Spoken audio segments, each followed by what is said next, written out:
Tom Hargrove had spent the last 20 years in his garage on the edge of a small rural town in Nebraska. Known as the guy who could fix anything with an engine, he had grease-stained hands, a calm demeanor, and no family of his own. His world was simple early mornings, the hum of machinery, and the satisfaction of bringing dead engines back to life. One drizzly afternoon, as he locked up for the day, he saw a woman rushing toward him across the lot, pushing a rattling, unstable wheelchair that clearly hadn't been serviced in years. Asterisk. The woman, Amanda, was flustered, her clothes damp, and behind her sat a young girl, Emily, maybe 10 or 11, with sad eyes and a too-quiet expression. Amanda apologized quickly, explaining they had driven over 40 miles after being turned away by several repair shops. They said it was too complicated or not their specialty, she said breathlessly. Tom didn't hesitate. He looked at the wheelchair, then at the girl who met his eyes without blinking. "Let's bring her in," he said softly, unlocking the garage door again and wheeling the chair inside. Inside the warm garage, Emily looked around curiously while Amanda wiped rain off her daughter's coat. Tom crouched beside the chair, inspecting the damage. The front axle was cracked, one wheel bent, and the frame dangerously loose. "Been through a lot, huh?" he asked with a small grin, looking up at Emily. She nodded but said nothing.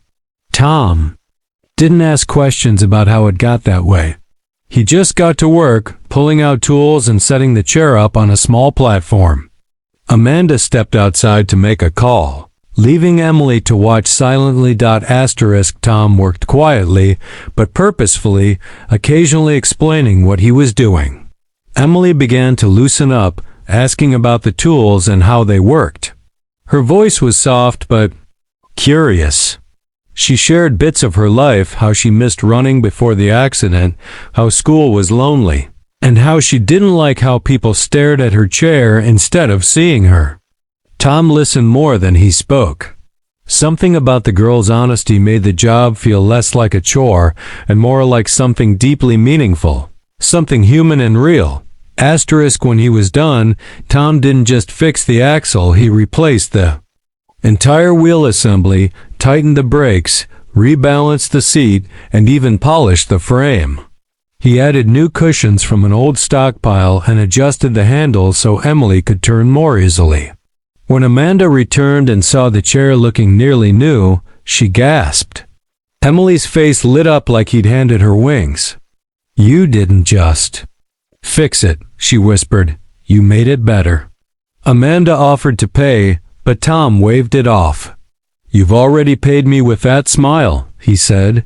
They left that evening, both mother and daughter thankful in ways they couldn't put into words. Tom watched them go, heart feeling a little fuller than usual. The next day, Emily came back alone, pushing herself carefully across the gravel. She wanted to thank him again and brought him a small bag of cookies she had baked with her mom.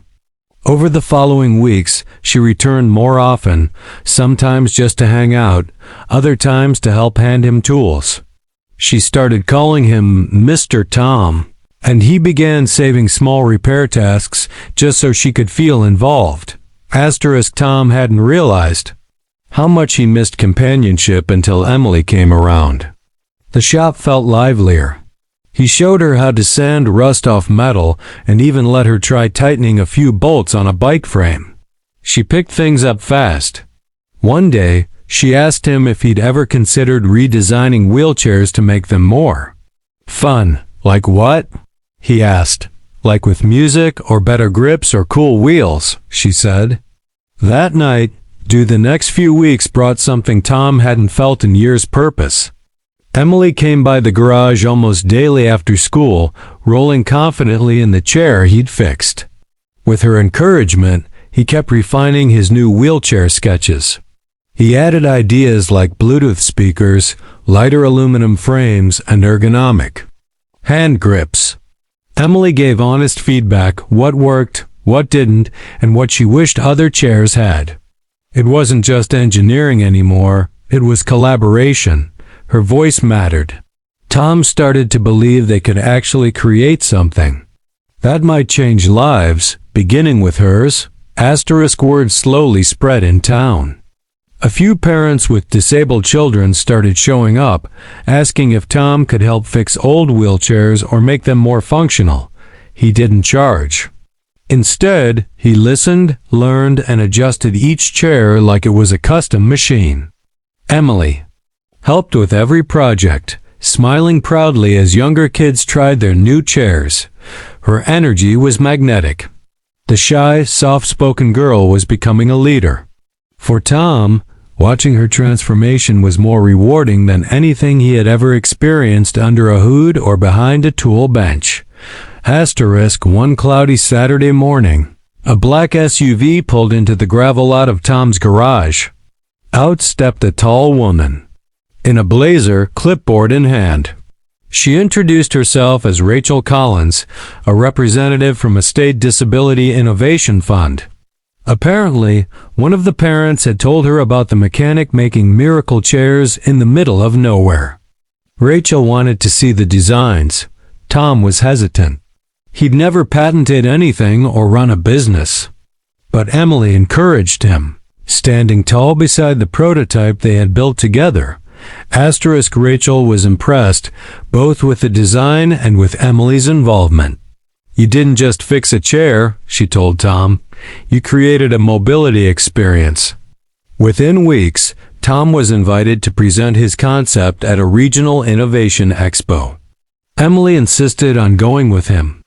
At the event, surrounded by polished booths and sleek tech, Tom felt completely out of place. But when Emily rolled onto the stage, confident and bright-eyed, and explained what they'd built and why it mattered, the room went silent. Applause erupted. Investors approached them immediately. Asterisk Tom declined the big investors, afraid they'd take control and remove the soul from the project. Instead, he accepted a grant from a nonprofit focused on child mobility. With their help, he converted an old warehouse into a workshop and brought on a few local veterans and retired mechanics. Emily became the youth ambassador of the project, speaking at schools and events, sharing her journey not of disability, but of transformation. The first batch of chairs rolled out 3 months later, each one signed discreetly under the seat by Tom and Emily. Asterisk by the following year, Freedom Wheels, their small startup, had outfitted over 300 kids with custom chairs. The shop was full of laughter, creativity, and the hum of tools. But more than anything, it was filled with hope. Tom, once a quiet man with a lonely garage, had become a mentor and a father figure to many. Emily, once just a shy girl with a broken chair, had found her voice, her mission, and her power. She no longer felt invisible, she felt unstoppable. Asterisk one afternoon, as Tom tightened the bolt on a lime green chair, Emily rolled beside him. You know, she said, when my chair broke that day, I thought I was broken too.